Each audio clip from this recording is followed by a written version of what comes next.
Pour qu'un filet soit bon ou à l'intérieur des tolérances, ben, il faut que ces trois paramètres-là soient aussi à l'intérieur des tolérances. Donc, il faut que le pas soit bon, il faut que le diamètre majeur soit aussi valide et le diamètre primitif aussi à l'intérieur des tolérances. Pour mesurer le pas, c'est assez simple en fait. Le pas, lui, c'est juste le nombre de filets qu'on a par pouce ou le threads per inch.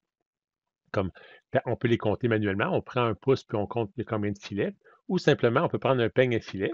Le peigne à filet, c'est comme une série de gabarits, puis on peut juste le superposer au filet qu'on veut mesurer, puis on regarde lequel qui rencontre la géométrie comme ça. Comme par exemple, ici, ça serait un 18 filets par pouce. C'est pas plus compliqué que ça. L'autre caractéristique à mesurer, ben, c'est le diamètre majeur. Lui aussi n'est pas vraiment compliqué. Comme par exemple, dans un diamètre extérieur, ben, le diamètre majeur, c'est le diamètre qui est le plus facile à mesurer. En fait, c'est comme si on voit dans l'exemple ici, l'image, ben, on met un pied à coulisse ou un micromètre à l'extérieur, puis la dimension qu'on obtient, ben, c'est carrément le diamètre majeur. Comme par exemple, ici, le diamètre majeur, c'est de 496 millièmes et 5/10. Donc, si on fait un exemple pour un filet d'un demi-13 UNC 2A, ben, le 13 désigne 13 filets au pouce. Fait qu'on viendrait avec un peigne à filet. Si on a 13 filets au pouce, c'est bon. Après ça, on regarde dans une charte qu'on va vous fournir, puis on dit que le 1 demi-13 UNC 2A, 2A c'est la classe de filet, ben, il faut que le diamètre majeur soit entre 498 et 5/10 et 487 et 6/10. Donc, dans l'exemple ici, on est entre les deux ici, le 49, 496 et 5/10. Donc, on est à l'intérieur des tolérances pour le diamètre majeur. Maintenant, ce qui reste à mesurer, c'est le diamètre primitif, aussi appelé le pitch diameter. Lui est un petit peu plus compliqué parce qu'il se retrouve à l'intérieur des filets. C'est la cote E ici qu'on voit là. Fait que pour un filet 13 UNC classe 2A, par exemple, le pitch diameter ou le diamètre primitif est de 448 et 5/10 à 443 et 5/10. Le diamètre-là est plus compliqué à trouver parce que, voyez-vous, il se retrouve comme, bon, j'ai de la misère avec ma souris, mais il se retrouve caché ici à l'intérieur des filets. C'est pas évident à mesurer. En fait, ça prend un outil spécial si on n'a pas les piges. Là, la vidéo montre comment le faire avec des piges. Donc, il faut commencer par il faut se trouver déjà des piges qui vont rentrer dans les filets avec un point de contact qui serait comme environ, on veut que la pige arrive à peu près au point de contact du diamètre primitif. Fait que ça prend une pige qui n'est pas trop petite. Si la pige était trop petite, ça ferait ça comme ça, on serait loin du point de contact. Puis si c'était trop grosse, ben, ça ferait ça comme ça ici, puis on n'atteindrait pas la pige ne toucherait pas au point de contact du diamètre nominal. Fait que ça prend une grandeur de pige qui serait idéale. Une pige, c'est comme un cylindre très, très droit, là. Fait que ce qu'on fait, c'est simplement trouver un diamètre qui est idéal. Puis ça, ben, on a une formule pour ça.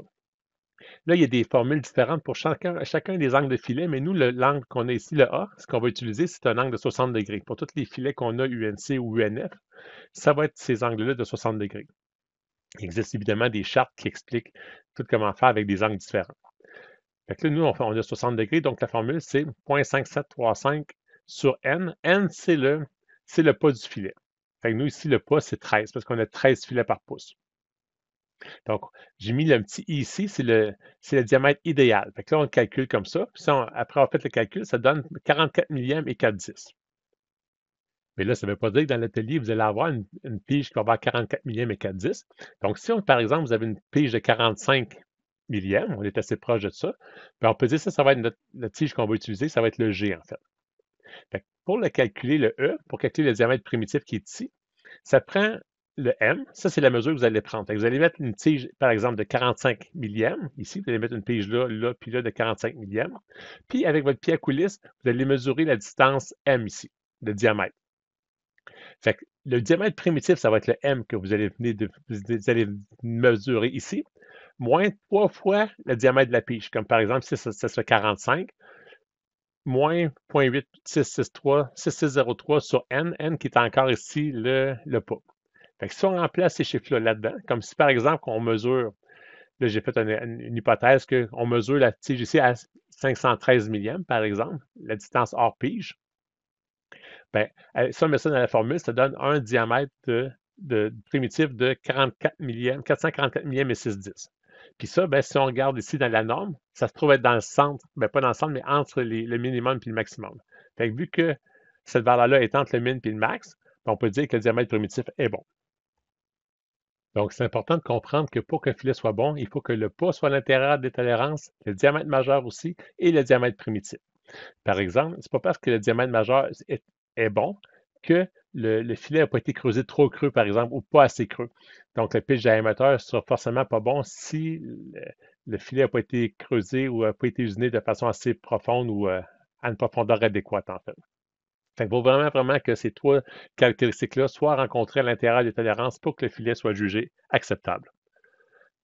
Ce qu'on a vu, c'est savoir si un filet était bon. Mais pour un atelier, quand on veut usiner, on peut aller avec une façon qui est une astuce d'un vieux machiniste qu'on a à l'atelier.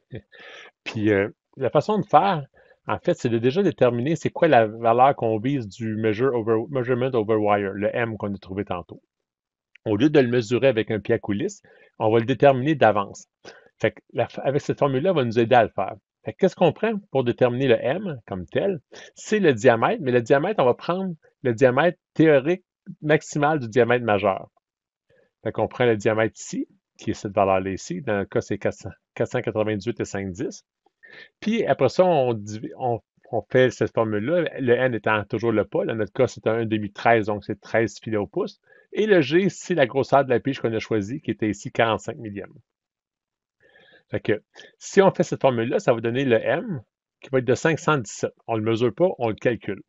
Après ça, cette mesure-là, c'est ce qu'on vise dans l'atelier, mais pour être sûr que le filet, ça semble bien, on enlève 3 millièmes. Ça, c'est ça le truc du machiniste. Là. Fait qu'on prend 517 qu'on a trouvé ici, qu'on a calculé, on enlève toujours 3 millièmes, toujours, qui va donner une valeur finale de 514. Fait que dans l'atelier, quand on usine, on vise 514. Ça devrait nous donner un filet qui va être facilement assemblable dans les spécifications requises. Ben, j'espère que c'est clair.